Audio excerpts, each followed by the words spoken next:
Здравствуйте, уважаемые зрители. Здравствуйте, уважаемый Игорь Владимирович. Здравствуйте. Сенсационная версия происхождения Стоунхенджа, которую мы представим с вами сегодня, скорее всего, не понравится большинству любопытствующих нам или хотя бы маломальски знакомых с этой темой людей. В ней нет места таким популярным в народе кельтам, которые строили якобы Стоунхендж, или как гробницу языческой королевы, или как что-то вроде храма Солнца. Нет скандальной такой достаточно версии, что это гигантское скульптурное изображение женского полового органа Матери Земли, покровительницы друидов и тех же кельтов, кстати. У нас нет римлян, мы не говорим о швейцарцах, о германцах, нету Мерлина, нету короля Стоунхенджа, знаменитого лучника. И вообще всей этой чепухи про 5000 лет стояния этого якобы мистического сооружения, про неоспоримую датировку радиоуглеродным методом каменных глыб, ну или валяющихся во рву поблизости чьих-то рогов, мы касаться не будем. Я напомню, что в наше время существует несколько десятков ответов на вопрос, кто построил Стоунхендж. Например, даже такие экзотические, как то, что это недостроенная атомная электростанция Атлантов, а мегалиты – это фрагменты цилиндра реакторного отделения. Да? Это место посадки космических кораблей. Ну, понятно, то есть странно было бы, если бы такой версии не существовало. Это астрономическая обсерватория древних ученых, а сам объект – прообраз современного компьютера. А еще говорят, что это просто портал для перехода в иные миры, и древние жрецы, конечно, имели ключики от входной двери, и место это не зря называется городом мертвым. В общем, эти ставшие вполне традиционными версии, мне кажется, теперь станут неактуальны, потому что трезвый, объективный, научный подход и маленькая толика скепсиса в отношении этих безумных в прошлом идей дает прекрасный результат. То есть ответ на вопрос. Так все же, Игорь Владимирович, кем, когда и зачем был построен Стоунхендж, ну и каково его истинное предназначение? Проблема Стоунхенджа имеет не одну сотню лет. Она интересна, загадочна. То ли действительно странные друиды или волшебник Мерлин перенесли камни с днепровских порогов сюда и поставили их в цирк, чтобы луч солнца 22 июня каждого года пронзал эту постройку и указывал нам, как жить дальше. Давайте мы для начала совершим сами такую экскурсию и побываем на Стоунхендже. Общий вид этого сооружения, грандиозное сооружение, стоит, возвышаясь над почти плоской долиной. Никаких гор в окрестностях, извините, нет. Это нам потом понадобится. Мы потом вспомним об этих псевдогорах.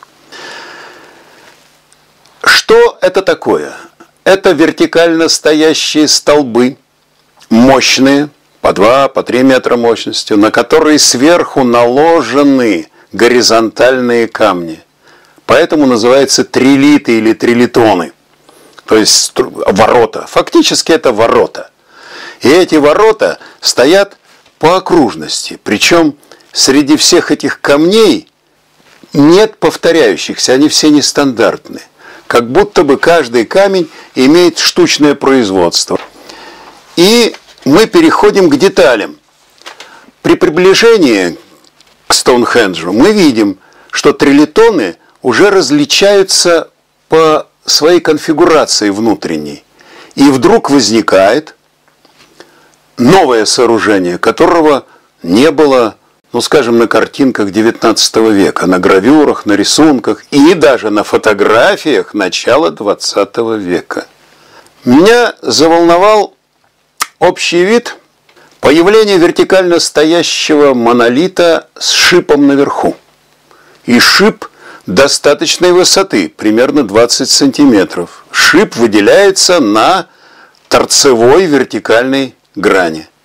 Чтобы срубить весь камень вокруг шипа и не срубить сам шип, это надо работать либо фрезой, Вот, либо хорошим отбойным молотком, потому что камнем по камню или молотком по камню, даже с хорошим зубилом, этого не сделаешь.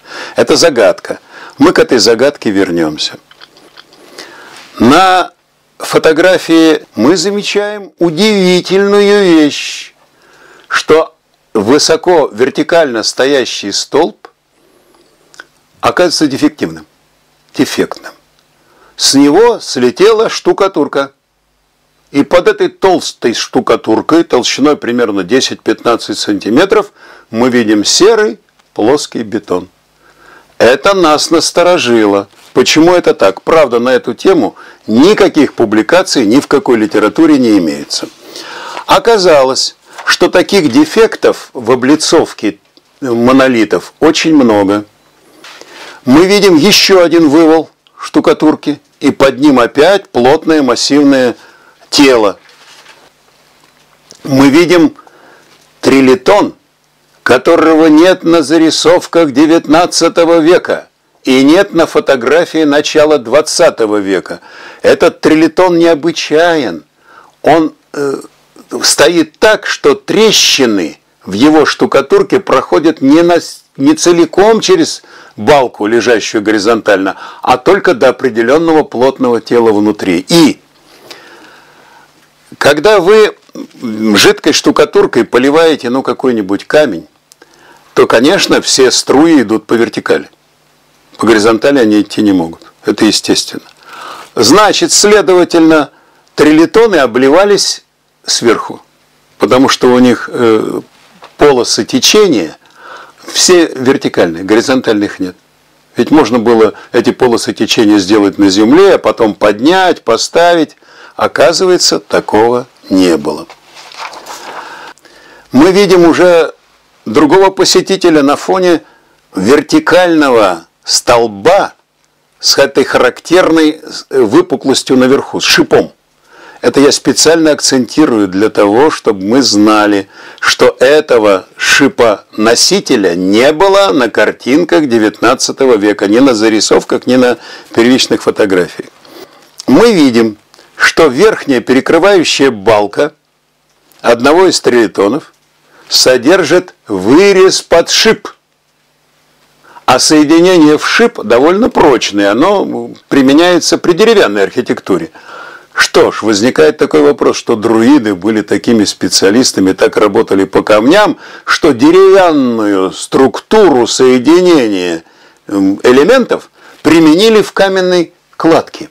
Для того, чтобы надеть на шип какой-нибудь блок, надо этот блок приподнять. А потом аккуратненько, чтобы не сломать шип, надеть на него. Это удивительно. Перед нами вывал вертикально стоящего блока. Он главный вывал, потому что видно, что это действительно обрушенная штукатурка, а не что-нибудь другое. Мне попалась из книг XIX века гравюра Стоунхендж.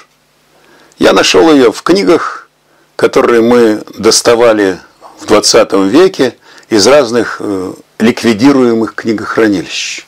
Есть такая манера у некоторых наших библиотекарей.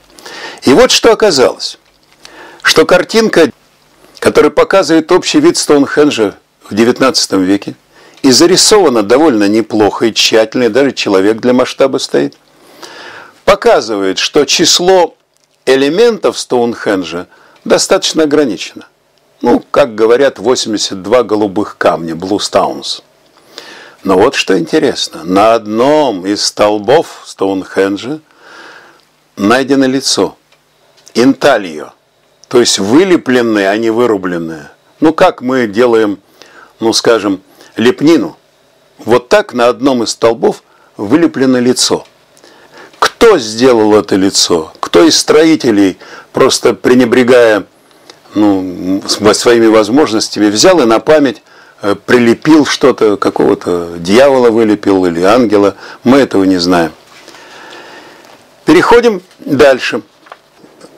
Опять же обелиск с шипом. И странная конфигурация, трилитона, которая находится слева от него, этой конфигурации на гравюре XIX века нет.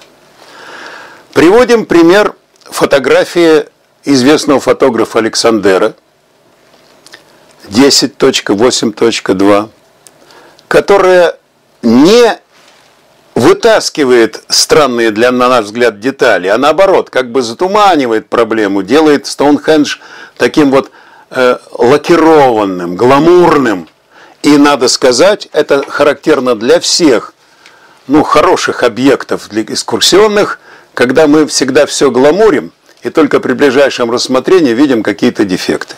Но мы их стараемся скрыть. На фотографии очень уж характерно появление обелиска с шипом, и мы впервые за телом посетителя показываем трилитон, который сделан в 1958 году. Вот что самое удивительное. Дата эта вполне оправдана и прекрасно обоснована.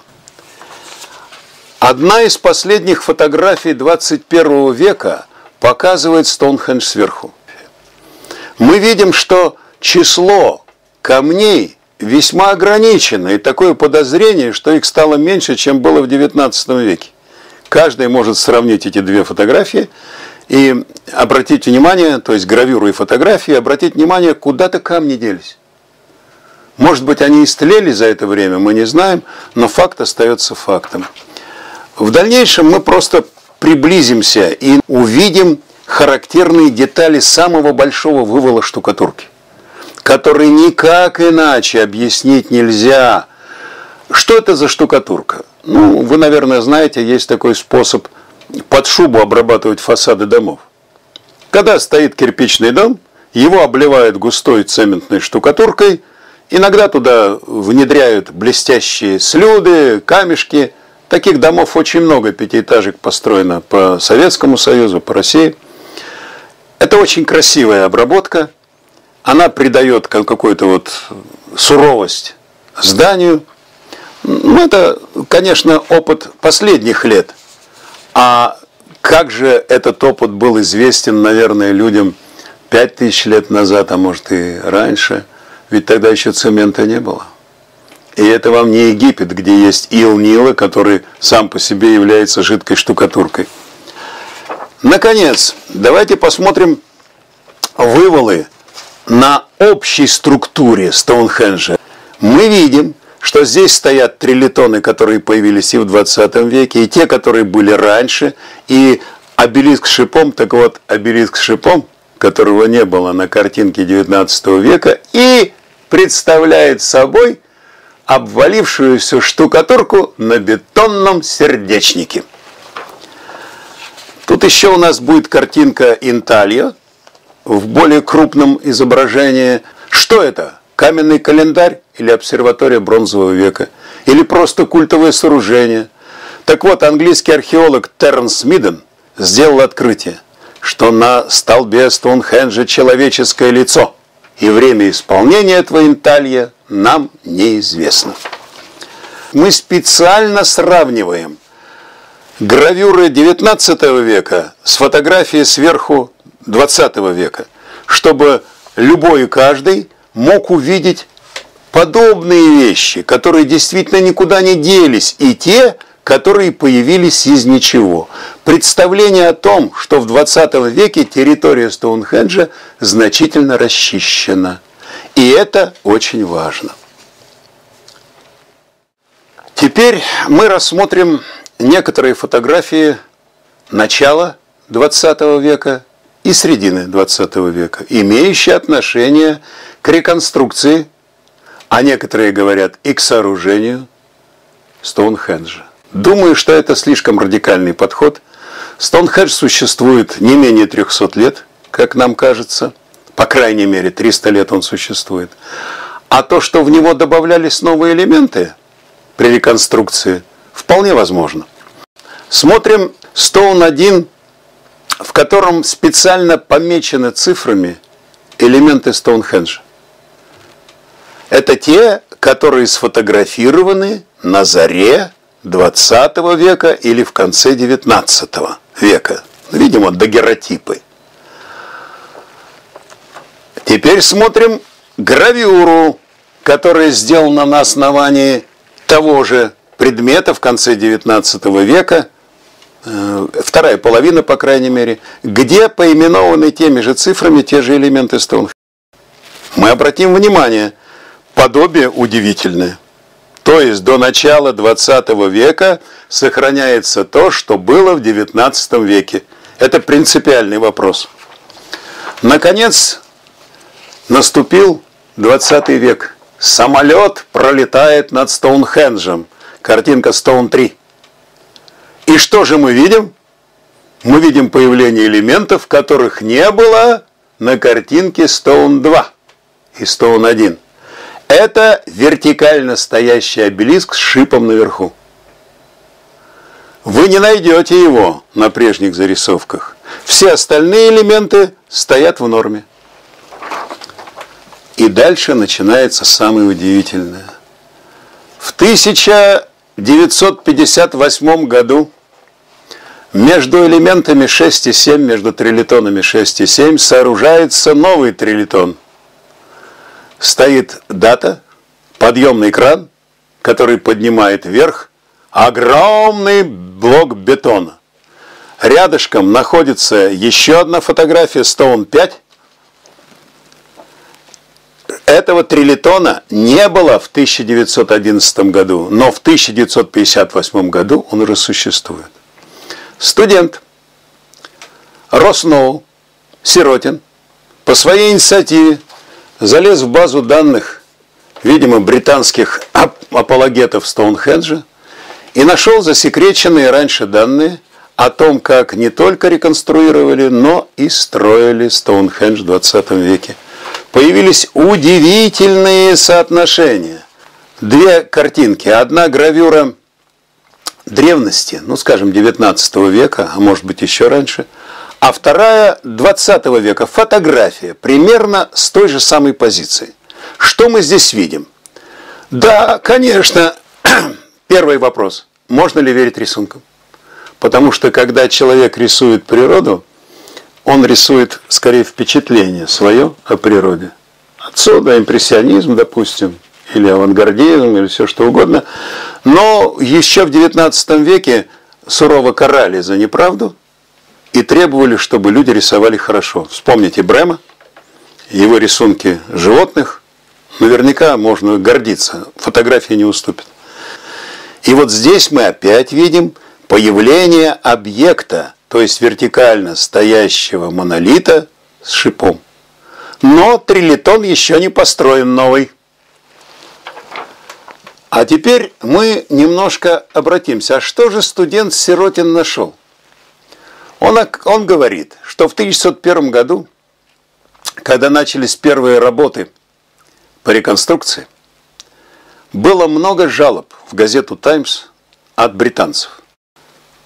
Первая стадия реставрации начала исправлять тот облик, который был привычен для тех, кто жил в этом районе. Стоунхендж, оказывается, лакировали или изменяли в 1919 году, в 1920, в 1958 году, в 1959 и 1964 годах. Кристофер Чиппендейл, хранитель Музея археологии и антропологии в Кембриджском университете, отмечает, почти все камни были перемещены и укреплены бетоном. Почему картина Джона Констембля 1835 года отличается от современной фотографии? Потому что изменено положение элементов Стоунхенджа. Причина. Проводились многочисленные восстановительные работы. Фотографии показывают буквально поэтапно весь этот процесс. Вот в 1901 году рабочие подтаскивают камни, чтобы их поднять с помощью крана. Один камень поставили вертикально и забетонировали в 1901 году. Это тот с шипом. 6 камней в 19-м, 1920-м, 3 в 1959-м, 4 в 1964-м. Проводились раскопки алтарного камня или пяточного камня. Перестройка трилитонов в 1958 году. В путеводителе Стоунхендж и соседние памятники, в аудиогайде отсутствует всякое упоминание о восстановлении Стоунхенджа в 20-м столетии. Как будто все пришло издалека. Только на одной странице есть небольшая ссылка. Многие наклонившиеся или упавшие камни водружались на свои места. О масштабах работ никому ничего не известно. Путеводители полны очаровательных фактов, как говорят. Но есть теории происхождения, но, к сожалению, нет деталей восстановления реконструкции, а это очень важно. Вот как раз на фотографии реконструкционных работ 1901 года, Стоун 9, мы это видим. Рабочие, вы это увидите. А на фотографии Стоун 10, 1920 год, вы посмотрите, как хорошо стропят блок для подъема его на нужную высоту, и тогда его можно надеть на шип, если шип для этого сделать достаточно прочным. С 1901 по 1964 год 20 века большая часть каменного круга восстановлена и стала продуктом промышленности 20-го столетия. Это сказано не нами, а британским археологам. Но эта информация нигде, никем не указана. Соседний каменный круг Эйбери был полностью восстановлен в 20-х годах, то есть немножко раньше, чем Стоунхендж. Видимо, так деньги давались. Археологи английского наследия, опекуна памятника, не вносят эти изменения в свои справочники, как будто их не было. Дэйв Батчелор, старший археолог английского наследия, сказал, что он лично перепишет официальный путеводитель. Детали были скрыты в 60-х годах, но времена изменились, и теперь мы полагаем, что это важная часть Стоунхенджа, и о ней нужно рассказать. Кто расскажет? Кто расскажет нам, которые в Солсбери, если бывают, то не все, а там на месте ничего узнать нельзя. У меня была мечта посетить Стоунхендж и изобразить из себя кающегося грешника и перед каждым столпом и трилитоном упасть на колени и в это время подбирать осколки штукатурки, которая выпала. Наверняка никто не убирает в траве это. И можно было привести неплохую коллекцию, и тут изучить и сказать даже, из какой марки цемента это сделано. Археолог и архивариус Кембриджского университета, ведущий автор по Стоунхенджу Кристофер Чиппендейл говорит, немного из того, что мы видим в Стоунхендже, не было затронуто так или иначе. Мы догадывались. А студент-историк Брайан Эдвардс показал, что картины восстановления Стоунхенджа более многочисленны, чем мы думаем. Как будто Стоунхендж исторически вычистили. Поразительно, как мало людей знают об этом. Ведь в восстановление была вовлечена масса народу.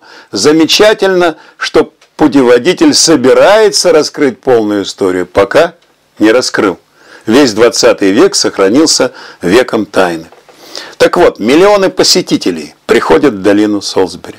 Уходят под впечатлением, конечно, того, что они услышат в наушниках, то, что им рассказали в глянцевых путеводителях.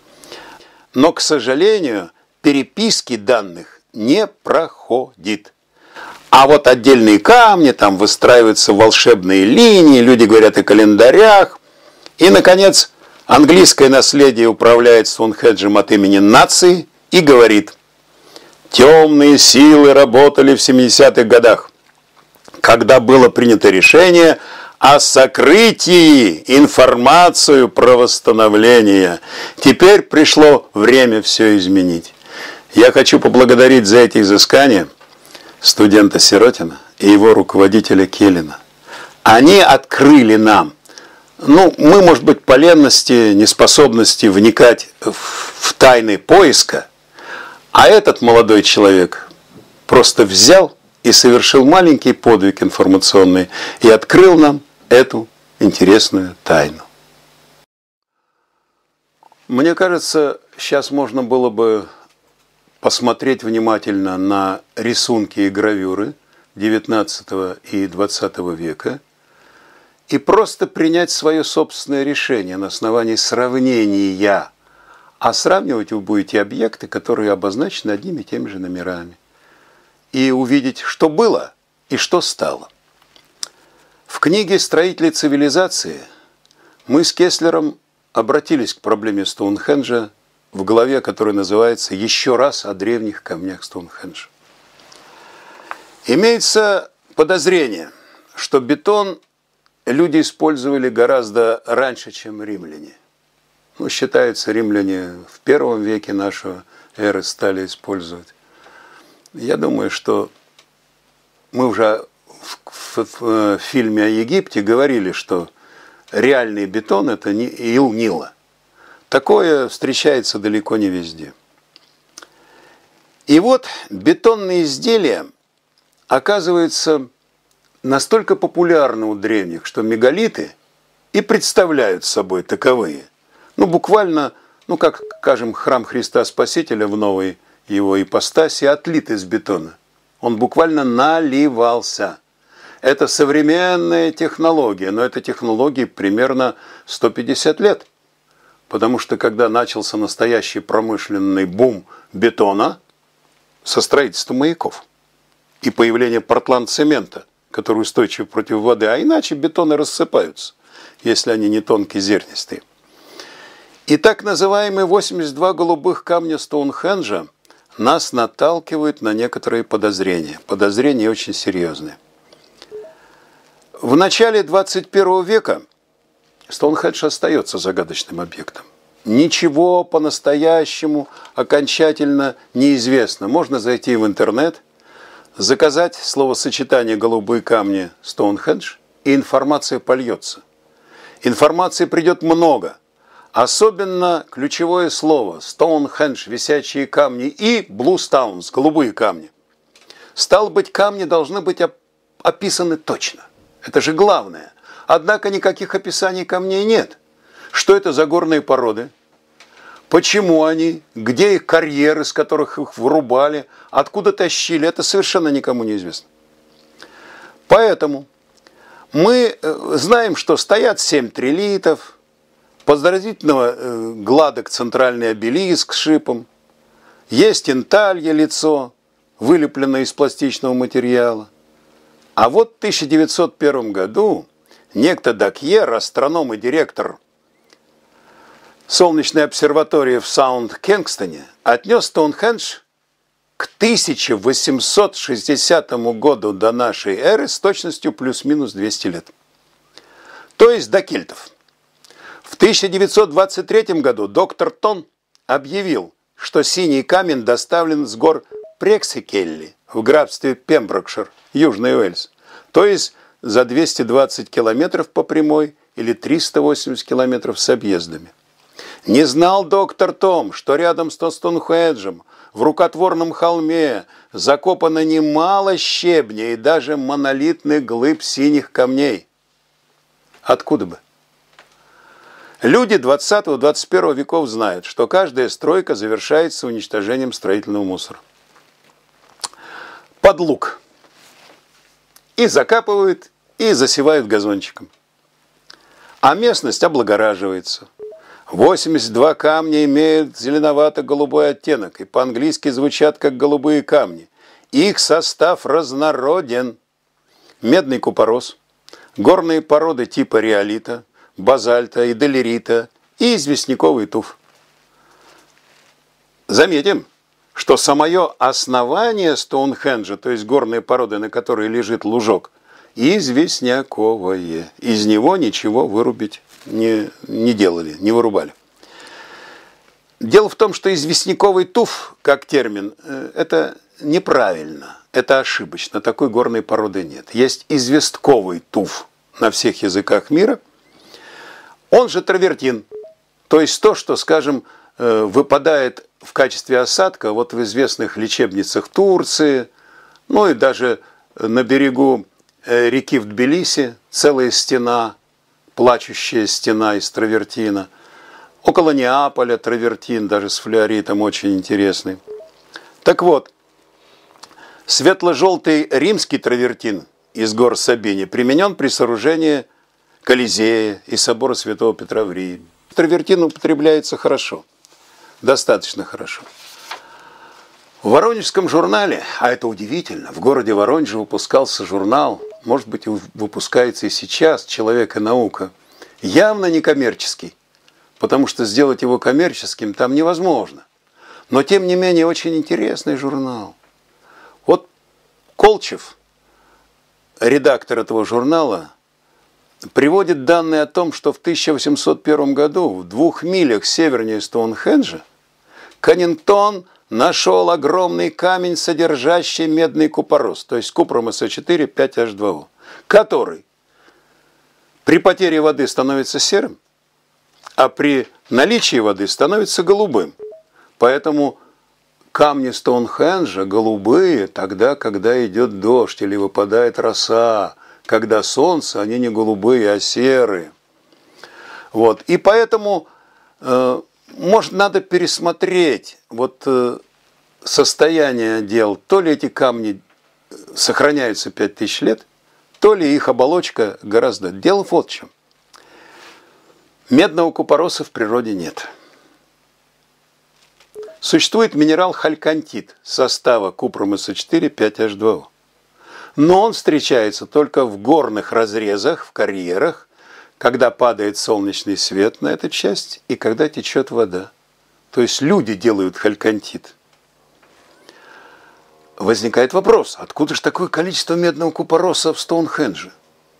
А медный купорос является отходным производством, используемым потом в химии, в красителях. Но, в общем-то, это побочный продукт при отливке бронзовых изделий. Возникает вопрос, а не было ли у графа Солсбери, которому принадлежит долина, бронзолитейного заводика, который поставлял бронзовые пушечки для флота Ее Величества в свое время при проблеме реконструкции Англии самой, когда Англия развивалась и становилась крупнейшей морской державой.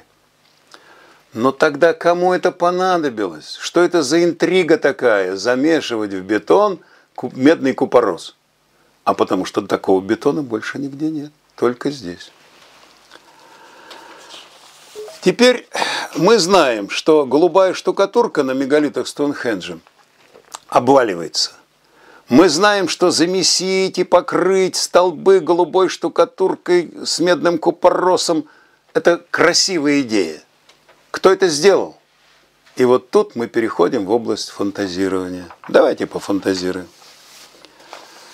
300 лет назад ставился вопрос о нулевом меридиане. Для того, чтобы привлечь кого-то к нулевому меридиану, надо, чтобы местность была чем-то знаменита. Возникает вопрос об альянсе между сэром Ньютоном и графом Солсбери. Борьба за сотворение чего-то, потому что уже небольшое сооружение древнее Эйвери уже тут существовало. А не построить ли? Для астронома и математика Ньютона расчислить было просто. А для графа неплохо было бы организовать работы, вкопать нужное количество столбов, развести с этой необыкновенной штукатуркой, как отход от производства от бронзолитейного, и поставить то, что никто в мире больше не делал. Ну, не существует таких сооружений по всему белому свету. Нигде. Мы внимательно посмотрим на картинки, где пронумерованы все вывалы. Их оказалось много. По крайней мере, 7 вывалов, которые мне удалось увидеть. Ну, конечно, на материалах чужих. Просто мне притащили диск, на котором были фотографии Стоунхенджа. Мы увидим и дырку под шип в одном из верхних балок трилитона, а на другом трилитоне, которого нет на рисунках XIX века, трещины, которые проходят не через всю балку, а их что-то внутри останавливает. Останавливает трещины бетонные сердечники. Мы увидим детали вывалов и лишний раз убедимся, что нам подсовывают такую несъедобную пищу информационную, которую мы вообще-то не должны были бы принимать. Мы должны требовать объяснений. Объяснение очень простое. Шла борьба между Гринвичем и Солсбери за нулевой меридиан. Разница между ними в 70 километров всего лишь только. Почему-то победил Гринвич. Нулевой меридиан прошел через Гринвич, это знают все.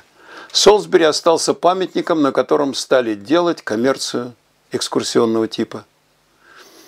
И поэтому мне кажется, что вот в том виде, в котором мы сегодня встречаем Стоунхендж, его время рождения, не менее и не более 300 лет.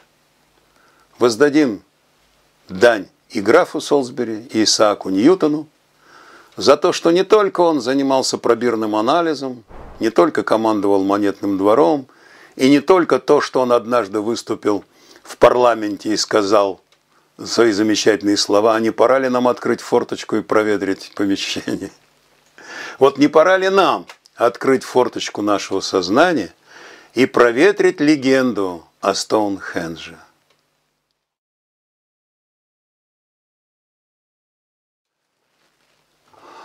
Тот же Колчев, о котором я уже упоминал, редактор журнала «Наука и человек» в городе Воронеже, обратился к теме Стоунхенджа, наверное, только тоже потому, что почувствовал какое-то подозрение. И приводит нам фотографию, в котором доброхоты стараются из далеких-далеких гор другого штата, точнее другого графства, тащить волоком, сплавлять по воде огромные камни, из которых якобы сложен Стоунхендж. Тащить далеко. Если действительно и по морю, и по реке, и по земле, вы увидите, что упираются ребята не слабо. Хотя взяли для перетаскивания небольшой камешек, построили сани, тащат. В 2000 году была предпринята вот эта попытка перевести небольшой камень с медным купоросом по дорогам и современным каналам, но она оказалась очень трудной. Закончилась тем, что камень утонул в море. Это значит, что по дороге от того графства до Стоунхенджа должно находиться огромное количество брошенных камней. Где они? Должны пропунктирить этот древний путь, как шелковый путь у нас, скажем, пропунктирен, хотя бы колесами юрты Чингисхана. Дальше приведен изумительный рисунок, как друиды пляшут вокруг замечательного сооружения. Неизвестно, кто нарисовал эту гравюру. Может быть, англичане знают. Но для нас подозрение не только в количестве пляшущих друидов, уж слишком много этих маленьких человечков тогда населяло, плотность населения была высокая, но и избыточным количеством камней, которые на этой гравюре нарисованы, да еще находятся в хорошем циркуле и расположены, кстати, совсем не так, как сейчас. По крайней мере, с элемента 4, в котором очень длинные камни положены наверх трилитов, тут такого нет. Тут все камешки такие, когда один камешек на 2 вертикально стоящих столба. Как будто такой вот элементик придуман, а на самом деле это не так. Есть разные варианты. Очень интересна гравюра, сделанная, как говорят, в 1563 году, которая показывает Стоунхендж XVI века. Боюсь, что это ошибка. Боюсь, ошибка по времени отнесения, потому что совсем не те камни нарисованы, совсем не так стоят. Это тоже точка зрения художника на предмет. И, кстати, рельеф вокруг равнины Солсбери не соответствует тому, что на этой гравюре. Здесь надо быть очень внимательным и относиться к деталям. Как, скажем, на картине Майерса 1804 года город Иерусалим нарисован совершенно не так, как он выглядит по-настоящему. Колчев приводит фотографию знаменитого волшебника Мерлина. Вы увидите, что Мерлин прекрасно направляет блоки, параллелепипеды с перпендикулярными отношениями граней. Может, действительно он эти грани, эти обелиски нарубал где-то на Днепровских порогах и притащил, как говорят легенды. Но он волшебник, он все может. Дай Бог памяти его. Но, как тут сказано, английский поэт XVIII века Томас Уортон написал о Стоунхендже: О, древний памятник со скифских берегов, не Мерлином ли ты сюда перенесен? Возможно, что и Мерлином. Значит, Стоунхенджу посвящена литература особая английская, есть предмет гордости. Говорят, что в хронике XII века некто Джеффри Монмаунтский написал историю королей Британии и сказал, что в V веке уже существовал Стоунхендж. Ну, наверное, глубже уходить нельзя. Король британский Аврелий Амброзий обращался к Стоунхенджу и даже к знаменитому чародею Мерлину. То есть была уже такая интересная группа людей. Что пишут? «Если ты хочешь увековечить место захоронения своих воинов неким памятником, — сказал Мерлин, — пошли за кольцом гигантов, что на горе Киларус». Ну, на самом деле не на горе, а в долине, но это не важно. Короче говоря, кольца огромные, 50-тонные блоки трилитов. Понимаете, что когда при 7-метровой длине обелиска, ну, это примерно 25 тонн. Если больше, будет до 50 тонн. Как таскать эти камни, мы не знаем. Была, конечно, шахта в районе Стоунхенджа, но шахта прошла в известняке. Колодец диаметром примерно 1 метр 80 сантиметров, пробит в меловой толще. Внизу были штольни, но это же через такую штуку не протащишь ни один мегалит. Да и мегалиты не являются известковыми.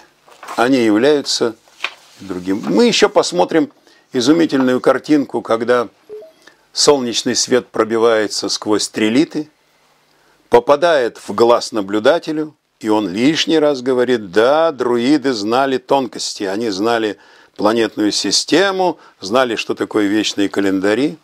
И сегодня гуляют посетители.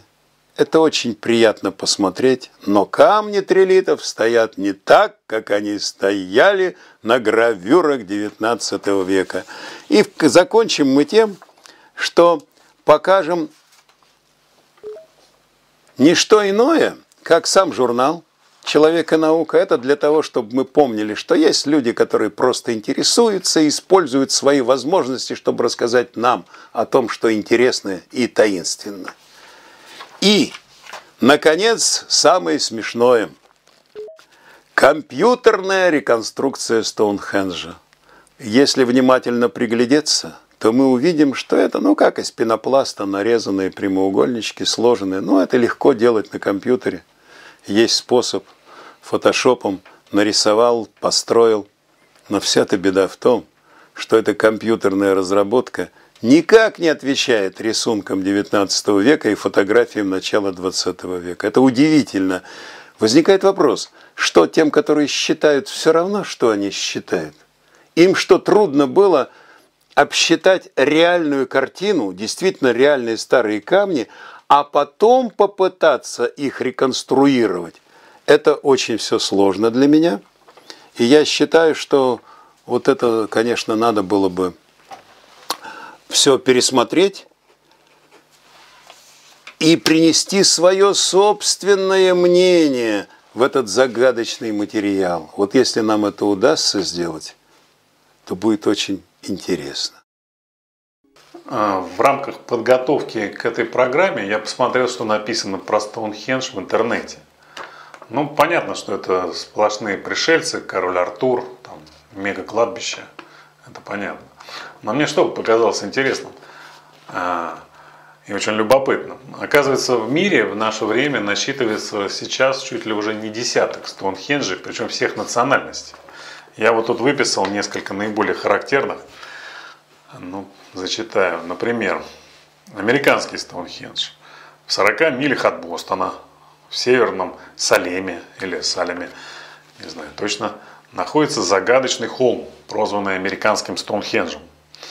Он, кстати, в народе так и называется, с большой буквы «Загадочный холм». Этот таинственный мегалитический комплекс площадью примерно 30 акров состоит из беспорядочно расположенных камней, каменных стен и подземных камер. Многие ученые сходятся во мнении, что они были созданы доисторическим населением Европы, почему-то Европы, но в Америке, для проведения культовых церемоний и изучения астрономии. Да, удивительно, Игорь Владимирович, до чего же все же эти древние любили астрономию? Просто диву даешься. Только с дерева слезли, или только глина подсохла и в кожу превратилась, и сразу же все бросают и в небо пялятся. Просто психоз какой-то массовый, мирового масштаба причем. Да, так вот, в Америке обнаружили отпечатки пальцев, финикийцев и, естественно, кельтов. Поэтому, понятно, европейский след откуда. А мне еще что понравилось, значит, исследование древесного угля, найденного у камней в форме кирки и кувалды, показало, что люди жили на территории загадочного холма уже во 2-м тысячелетии до нашей эры. То есть, представляете себе, значит, кирка и кувалда умерли и окаменели в виде древесного угля. Потрясающе. Некоторые исследователи утверждают, что многие камни загадочного холма расставлены в соответствии с положением небесных тел. Даже сегодня их можно использовать как астрономический календарь, вычисляя в течение года события, обусловленные положением Солнца и Луны. При помощи радиоуглеродного анализа удалось датировать рассматриваемый объект 25 веком до нашей эры. Вот еще Сихендж. Памятник бронзового века, открытый в 1988 году. У побережья английского графства Норфолк разыгралась страшная буря. И она обнажила ранее скрытую под илом деревянную конструкцию. Круг из 55 деревянных столбов в древности намного более высоких, с большим дубовым пнем посередине. Дубовые столбы датируются 21 веком до нашей эры. А некоторые ученые считают, что эта деревянная колода, находившаяся в середине круга, предназначалась для ритуала экскарнации, характерного для некоторых древних культур. Согласно этому ритуалу, тело помещали на центральную открытую платформу, где оно под влиянием стихии хищников должно разложиться и освободить душу. Ужас какой. Еще, например, немецкий Стоунхендж, знаменитый Газекский круг. Находится он в земле Саксония-Ангальт и состоит из нескольких концентрических рвов диаметром 75 метров и 2 палисадных колец с воротами в определенных местах. В настоящее время Газекский круг считается древнейшей известной в мире солнечной обсерваторией. Ну, опять астрономы эпохи неолита и бронзы. Первые сообщения о Газекском круге опубликованы в августе 2003 года. Немецкие журналисты тут же окрестили это место, естественно, немецким Стоунхенджем. Так, есть еще, например, амазонский Стоунхендж. Он находится в труднодоступном районе Бразилии в археологическом парке. Ну вот, любопытно, например, рядом с нашим Стоунхенджем, то есть с яблоней, будем считать, нашли маленькое яблочко упавшее. Значит, это яблочко назвали Вудхендж. Это неолитический хендж, деревянный круг в 3 километрах к северо-востоку от Стоунхенджа и в полукилометре от другого древнего памятника Даррингтон Уоллс. Ну и для прикола американцы теперь очень любят сооружать у себя всякие кархенджи, фризерхенджи, ну и тому подобное из старых машин, холодильников, там, утюгов, пылесосов и бог знает из чего, какой-то всякой выброшенной ерунды и дребедени. Игорь Владимирович, не кажется ли вам, что вот Стоунхендж уже воспринимается людьми как-то несерьезно, что вот эти насмешки американских остроумцев или резкий всплеск появления вот клонов этой постройки дискредитируют саму идею, что людям уже надоело слушать там про тайны пустыни Наска, там, загадку острова Пасха, там, про терпеливый внеземной разум, который что-то ждет там у себя, сидит в тарелках и болтается по орбите Земли, там, про атлантов и гигантов, которые передвигают шутейно мегалиты там, легкими пинками. Вот все сейчас люди ожидают эффекта 2012 года, когда майский календарь закончится, и наступит апокалипсис, хотя, в общем-то, некоторые считают, что он будет только в 1939 году нашего столетия, и даже известно когда Апофис, промахнувшись один раз, потом через 7 лет вернется и ахнет по земле. Эти вещи говорят часто.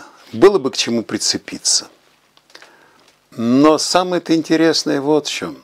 Мы же не считаем, что египтяне древние, которые построили египетские пирамиды, промахнулись с обсервацией в Солнечной системе. Мы сейчас считаем, что они нарисовали пояс Ориона на Земле, и он до сих пор действует, хотя мы точно знаем, что 3000 лет назад звездное небо было другим. И это сейчас у нас 12 знаков зодиака, а было ли их 12, мы не знаем. Да потом, что такое зодиак? Это точка зрения астронома на распространение звезд над ним, над головой. Больше ведь ничего. Но мы к этому привыкли. Мы считаем, что это так и есть. Но вся беда в том, что наравне с астрономией существует астрология. И с этим ничего не поделаешь. Людям нравятся упрощенные картины мироздания. И как будто каждым из нас руководит какая-то звезда, хотя под звездой мы понимаем совсем не звезды. И когда нашим вот этим любителям экзотики приписывают звезды на небе в поясе астероидов, которые никакими звездами, естественно, не являются, но тем не менее каждый имеет даже сертификат, что ему продали звезду. Игорь Владимирович, это же действительно удивительно, сколько споров там велось и ведется про геометрическую связь созвездия Ориона с Великими пирамидами. Начали, если я не ошибаюсь, американцы лет 30 назад. Там краеугольный камень всей конструкции, всей теории – это прецессия и 72-летний сдвиг, по-моему, да? Есть как бы только одно положение звезд в прошлом, когда картина звездного неба совпадала с расположением пирамид, что-то около 10 тысяч лет, по-моему, до нашей эры. Помните, там еще всегда подшивает камбоджийский Ангкор-Ват, который на 72 градуса восточнее Гизы, и план которого тоже в точности соответствует созвездию Ориона, как и в Египте. Потом появляются математики и астрономы, там, не помню, как их зовут сейчас, и на базе более совершенных программ, более совершенных компьютеров считают и получают совсем другие результаты. Помните, они говорят, допустим, будем плясать от Ориона, как от печки. Там считаем и получаем новый, но тоже единственный вариант. Начало 18 века, правда, уже нашей эры. А есть ведь еще работы академика Фоменко, и там тоже свой результат. Ну и так далее. С этим надо, как-то к этому надо относиться полегче. Бороться с этим не надо. Это все ерунда. Это, слава богу, не лженаука. Это просто завихрение человеческого сознания. Дай им Бог. Но 300 лет, если взять за основу 300 лет как создание Стоунхенджа, как предмета культа по-настоящему, с учетом астрономических данных времен Ньютона, все остается, как и было. И в ту дырку светит солнце, в какую надо. Кстати, это не единственное сооружение. Там есть курганы, очень интересные, в которых 22 июня солнечный луч идет по горизонтали в самую дальнюю часть штольни. Что это, древнее сооружение? Конечно же нет. Конечно же нет. Игорь Владимирович, позвольте сделать акцент ударения на такой мысли. Итак, получается, что примерно 300 лет назад в недрах английского масонства, одним из ярких представителей которого был сэр Исаак Ньютон, и который, кстати, гордился вовсе даже не своими трудами в теории механики, а он гордился и считал главным делом своей жизни изучение алхимии и оккультизма. И, скажем так, примкнувший к ним граф Солсбери, обладая тайными знаниями, обладая умением строить, на то они и вольные каменщики, слепили из бетона в малонаселенной деревенской глуши, каковой до сих пор является эта дождливая и неприветливая местность, Стоунхендж. Фантазий им было не занимать, деньги им было не занимать, они были. Разве проблема нанять пару десятков гастарбайтеров, скажем, из Америки, а потом, кстати, и утопить их можно в сакральной речке Эйвон. Ваша идея, для чего они это сделали, проста, как и все, гениальная. И она кажется вообще бесспорной теперь, вытесняя эзотерику, там, инопланетян куда-то в маргинальную область. То есть история вечная как мир. Создавая подобные проекты, тайное общество управляет будущим, контролируя прошлое. Кому-то нужно создать национальную святыню. Вот как наши национальные святыни, храмы. Но есть и новоделы среди них, правда? Это нормально. Вот сейчас будут строить, восстанавливать храм в Новом Иерусалиме. Его надо не восстанавливать, его надо создавать по-настоящему. Он же рассыпается. Он плохо построенный, плохо войну пережил. Ну, такие вещи бывают. Бывает. Мне кажется, что когда придет пора, и мы вот расклассифицируем все замечательные, ну, такие вот таинственные места Земли, в которых что-то сделано человеком. Это, ну, хотя бы ворота Солнца на Титикаке. Они же удивительны. Или, скажем, Мачу-Пикчу. Когда на Мачу-Пикчу такое количество бетона, что те, кто посещал ее, до сих пор не понимают, почему они этого не видели. Когда я им объяснил, они это поняли. Это удивительно. Потому что, ну, надо быть, чтобы разбираться в камнях, ну, надо хоть немножко знать минералогию, петрографию, ну, на всякий случай. Как вообще, ну, не каждый может говорить о насморке, но не каждый может сделать даже операцию аппендицит. Ей-богу, надо быть все-таки хирургом.